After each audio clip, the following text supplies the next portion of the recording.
নমস্কাৰ আপোনালোক সকলোকে পুনৰবাৰ স্বাগতম নাছমাই মজিদ বন্ধুসকল বলগতা চাওক আজি 9টা গুৰুত্বপূৰ্ণ খবৰ প্ৰথমটো খবৰ চৰকাৰী হাস্পতালত ঔষধ নোপোৱাক লৈ চৰকাৰৰ ডাঙৰ ঘোষণা এতিয়াৰ পৰা হাস্পতালত নথকা ঔষধ লিখিব নোৱাৰিব চৰকাৰী চিকিৎসকে চৰকাৰী হাস্পতালত চিকিৎসকে লিখা ঔষধ নাপালে আপুনি চৰকাৰক দিব পাৰিব পনপটীয়া অভিযোগ আৰু এই সন্দৰ্ভত শীঘ্ৰে হোৱাটছআপ নম্বৰ মুকলি কৰিব অসম চৰকাৰে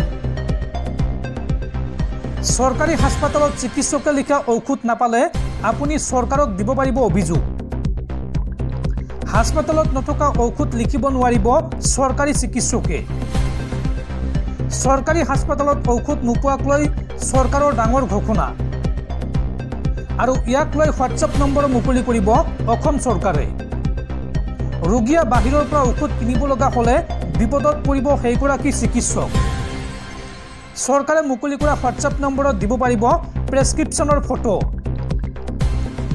আৰু অভিযোগ পোৱা মাত্ৰই চিকিৎসকজনৰ বিৰুদ্ধে লোৱা হ'ব ব্যৱস্থা চৰকাৰী ঔষধক লৈ এই বৃহৎ ঘোষণা ৰাজ্যৰ স্বাস্থ্য মন্ত্ৰী অশোক সিংঘালৰ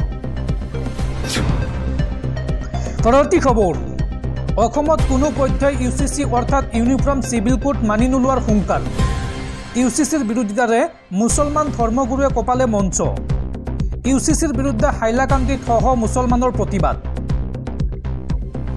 অসমত কোনো পধ্যই ইউচিচি মানি নোলোৱাৰ হুংকাৰ ইউচিচিৰ বিৰুদ্ধে হাইলাকান্দিত সহ মুছলমানৰ প্ৰতিবাদ ইউচিচিৰ বিৰোধিতাৰে মুছলমান ধৰ্মগুৰুৱে কপালে মঞ্চ হাইলাকান্দিত অনুষ্ঠিত বাৰ্ষিক পুৰুষ মেহফিলত ইউচিচিৰ বিৰুদ্ধে প্ৰতিবাদ বৰাক উপত্যকাৰ শীৰ্ষ ধৰ্মীয় নেতা মৌলানা ফয়দ আহমেদ লস্কৰৰ এই হুংকাৰ অসমত ইউচিচি জাপি দিলে মানি নোলোৱাৰ হুংকাৰ ইউচিচিৰ বিৰুদ্ধে ৰাজ্যৰ সকলো মুছলমানক এক হোৱাৰ আহ্বান হাইলাকান্দিত টান্টু পীৰজাদা আব্দুল বাছিদ চৌধুৰীয়েও বিৰোধিতা কৰিলে ইউচিচিৰ পৰৱৰ্তী খবৰ দেশৰ লাখ লাখ কেঞ্চাৰ ৰোগীলৈ ভাল খবৰ শীঘ্ৰেই ভাৰতত উপলব্ধ হ'ব ৰাছিয়াই প্ৰস্তুত কৰা মাৰাত্মক কেঞ্চাৰ ৰোগৰ ভেকচিন চলিত বছৰৰ ছেপ্টেম্বৰ মাহৰ পৰাই এই ভেকচিন উপলব্ধ হ'ব ভাৰতত কেঞ্চাৰ ৰোগীৰ বাবে জৰুৰী খবৰ ভাৰতত উপলব্ধ হ'ব ৰাছিয়াই প্ৰস্তুত কৰা কেঞ্চাৰ ৰোগৰ ভেকচিন চলিত বছৰৰ ছেপ্টেম্বৰ মাহৰ পৰাই এই ভেকচিন লাভ কৰাৰ সম্ভাৱনা ৰাছিয়াৰ কমালিয়া ৰিচাৰ্চ ইনষ্টিটিউটৰ দ্বাৰা প্ৰস্তুত কৰা হৈছে এই ভেকচিন আৰু এই ভেকচিন শীঘ্ৰেই বজাৰত উপলব্ধ হ'ব বুলি ঘোষণা কৰিছে প্ৰতিষ্ঠানটোৱে আৰু ইতিমধ্যে ভেকচিনটো ব্যৱহাৰৰ বাবে বিচৰা হৈছে স্বাস্থ্য মন্ত্ৰালয়ৰ অনুমোদন দৰ্শকসকলৰ বহুতো গুৰুত্বপূৰ্ণ খবৰ আছে তাৰ আগতে আপোনাক জনাও যে যদি আপুনি এতিয়ালৈকে এইটো ভিডিঅ'ত লাইক কৰা নাই তেন্তে এতিয়াই ভিডিঅ'টোত লাইক কৰি দিয়ক আৰু এনেকুৱা ধৰণৰ ভিডিঅ'সমূহ নিতৌ চাবলৈ চেনেলটো ছাবস্ক্ৰাইব কৰি কাষত থকা বেল আইকনটো প্ৰেছ কৰি ৰাখক পৰৱৰ্তী খবৰ কেন্দ্ৰীয় চৰকাৰৰ বৃহৎ ঘোষণা চেট জিপিটিৰ দৰে এইবাৰ নিজা এআই মডেল প্ৰস্তুত কৰিবলৈ সাজু হৈছে ভাৰত আগন্তুক 6 পৰা 8 মাহৰ ভিতৰত মুকলি কৰাৰ লক্ষ্য ভাৰতৰ নিজা এআই অৰ্থাৎ আৰ্টিফিচিয়েল ইণ্টেলিজেন্স কেন্দ্ৰীয় তথ্য প্ৰযুক্তি মন্ত্ৰী অশ্বিনী বৈষ্ণৱৰ এই বৃহৎ ঘোষণা পৰৱৰ্তী খবৰ জিঅ' এয়াৰটেল ভোডাফোন আইডিয়াক চিন্তাত পেলাই ভাৰতত শীঘ্ৰেই আৰম্ভ হ'ব ইলন মাস্কৰ ছেটেলাইট ইণ্টাৰনেট ষ্টাৰলিংকৰ সেৱা কেন্দ্ৰীয় চৰকাৰৰ প্ৰায়কেইটা চৰ্তত সন্মতি প্ৰকাশ কৰিছে ষ্টাৰলিংকে আৰু শীঘ্ৰেই ভাৰতত সেৱা আৰম্ভ কৰিব ইলন মাস্কৰ সংস্থা ষ্টাৰলিংকে সেৱা আৰু ষ্টাৰলিংকৰ সেৱা আৰম্ভ হোৱাৰ পিছতে চিন্তাত বা বিপদত পৰাৰ সম্ভাৱনা আছে জিঅ' এয়াৰটেল ভোডাফোন আইডিয়াৰ দৰে কোম্পানীসমূহ পৰৱৰ্তী খবৰ অসমৰ উন্নয়নৰ বাবে 10 বছৰে কি কৰিলে বিজেপি চৰকাৰে মানৱ উন্নয়ন চিকিৎসা উন্নয়নৰ ক্ষেত্ৰত কি কৰিলে চৰকাৰে চৰকাৰৰ কামত ক্ষুণ্ণ হৈ সাংসদ গৌৰৱ গগৈৰ এই প্ৰশ্ন অসমৰ উন্নয়নৰ বাবে 10 বছৰে কি কৰিলে বিজেপি চৰকাৰে তথ্য সহকাৰে বিজেপি চৰকাৰে দিয়ক ইয়াৰ উত্তৰ বিজেপি চৰকাৰৰ কামক সমালোচনা কৰি সাংসদ গৌৰৱ গগৈৰ দাবী যে আন ৰাজ্যৰ তুলনাত শিক্ষাৰ ক্ষেত্ৰত পিছ পৰি আছে অসম দিনক দিনে বিজেপি নেতাসকল ধনী হৈছে আৰু আগতকৈ দুখীয়া হৈ গৈ আছে সাধাৰণ জনতা বা জনসাধাৰণ। মানৱ উন্নয়ন চিকিৎসা উন্নয়নৰ ক্ষেত্ৰত কি কৰিলে বিজেপিয়ে? বিজেপি চৰকাৰৰ বিৰুদ্ধে সৰব হৈ সাংসদ গৌৰৱ গগৈৰ এইদৰে কেইবাটাও প্ৰশ্ন। পৰৱৰ্তী খবৰ, প্ৰয়াগৰাজৰ মহাকুম্ভ মেলাত আকৌ ভয়ংকৰ ঘটনা।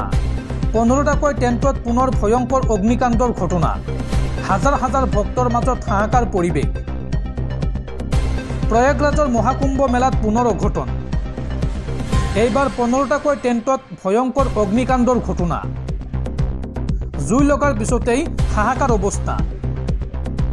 চাটাংখাত সংঘটিত হৈছে এই ভয়ংকৰ অগ্নিকাণ্ডৰ ঘটনা। ঘটনাস্থলীত উপস্থিত অগ্নি নিৰ্বাপক বাহিনী আৰু হাজাৰ হাজাৰ ভক্তৰ মাজত হাহাকাৰ পৰিৱেশ।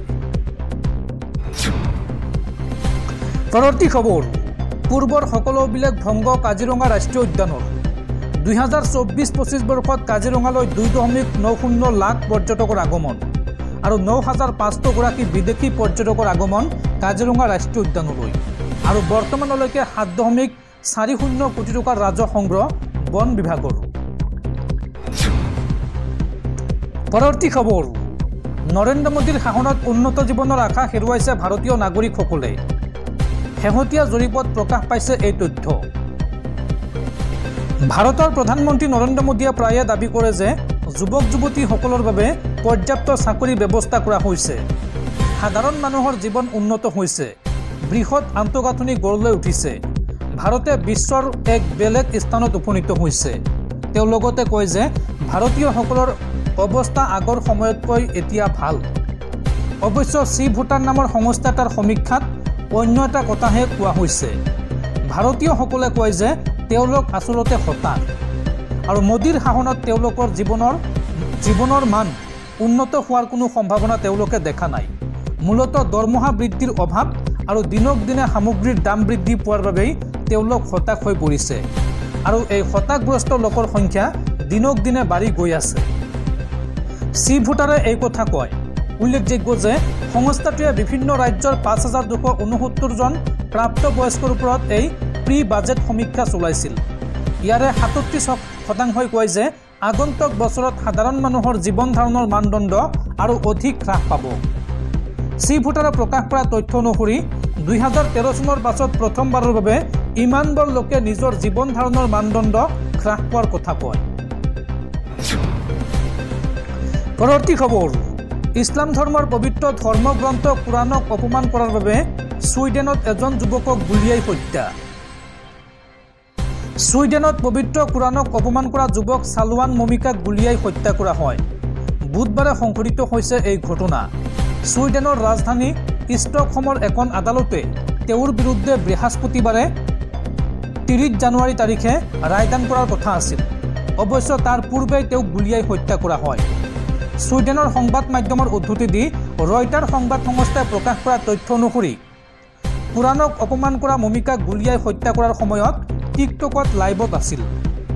ৰয়টাৰৰ এজন সাংবাদিকে কয় যে তেওঁ ভিডিঅ'টোত দেখিছিল যে আৰক্ষী আহি টিকটকৰ লাইভ সম্প্ৰচাৰ বন্ধ কৰি দিছে, অৰ্থাৎ গুলীবিদ্ধ হোৱাৰ পিছতো মমিকা টিকটকত লাইভ আছিল। স্থানীয় সংবাদ মাধ্যম STVয়ে প্ৰকাশ কৰা তথ্য অনুসৰি ষ্টকহোমৰ ওচৰৰ ছডাৰ টালচে চহৰৰ এটা ঘৰত 38 বছৰীয়া মমিকাক গুলীয়াই হত্যা কৰা হয়।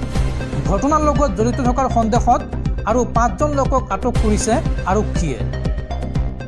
উল্লেখযোগ্য যে 2023 চনৰ পবিত্ৰ আজা ঈদত তেওঁ মছজিদৰ সন্মুখত কুৰাণ জ্বলাইছিল আৰু তাৰ পিছত ছুইডেন আৰু ডেনমাৰ্কত কিছুমান দুষ্কৃতিকাৰীয়ে অধিক কুৰাণ জ্বলাই দিলে আৰু এই সন্দৰ্ভত বিশ্বজুৰি ব্যাপক উত্তেজনাৰ সৃষ্টি হয়। বিশেষকৈ মুছলমান দেশসমূহে তেওঁলোকক আনুষ্ঠানিকভাৱে গৰিহণা দিয়ে। তদুপৰি কিছুমান ঠাইত সংঘৰ্ষৰ সৃষ্টি হয়। ইয়াৰ পিছতো মমিকা আৰু তেওঁৰ কিছু সহযোগীয়ে কুৰাণ জ্বলাই থাকিল। ইয়াৰ ফলত উত্তেজনা আৰু বৃদ্ধি পায়। 38 বছৰীয়া ইৰাকীগৰাকীয়ে 2023 চনত বিশ্বজুৰি কুখ্যাতি লাভ কৰিছিল। সেই বছৰ তেওঁ কুৰাণক একাধিকবাৰ অপমান কৰিছিল। ছুইডেন চৰকাৰে বাক স্বাধীনতাৰ অজুহাতত মমিকাৰ এই কাৰ্যক সমৰ্থন কৰিছিল। আনকি কুৰাণ জ্বলোৱাৰ সময়তো আৰক্ষীয়ে তেওঁক নিৰাপত্তাৰ ব্যৱস্থা কৰিছিল।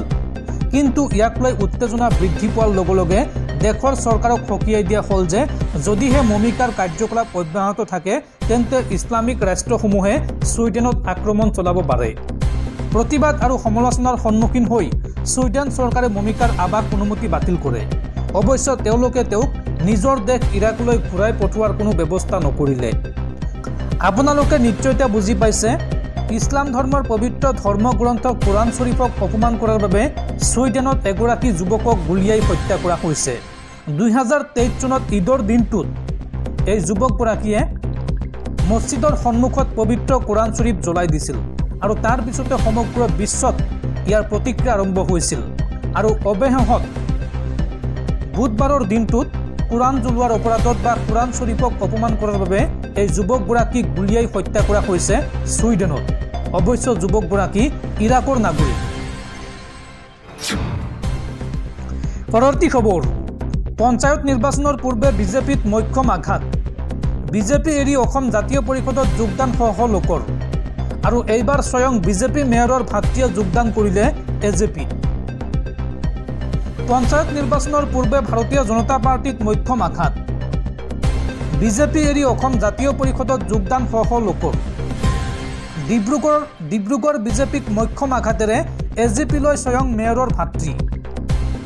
ডিব্ৰুগড় পৌৰ নিগমৰ মেয়ৰৰ ভাতৃ মাইনাক পাত্ৰই যোগদান কৰিলে এজেপিত। ডিব্ৰুগড় আমোলাপট্টি নাট্য মন্দিৰত অনুষ্ঠিত হয় এই যোগদান কাৰ্যসূচী। লুৰিণজ্যোতি গগৈৰ উপস্থিতিত প্ৰায় 3 শতাধিক লোকৰ যোগদান এজেপিত।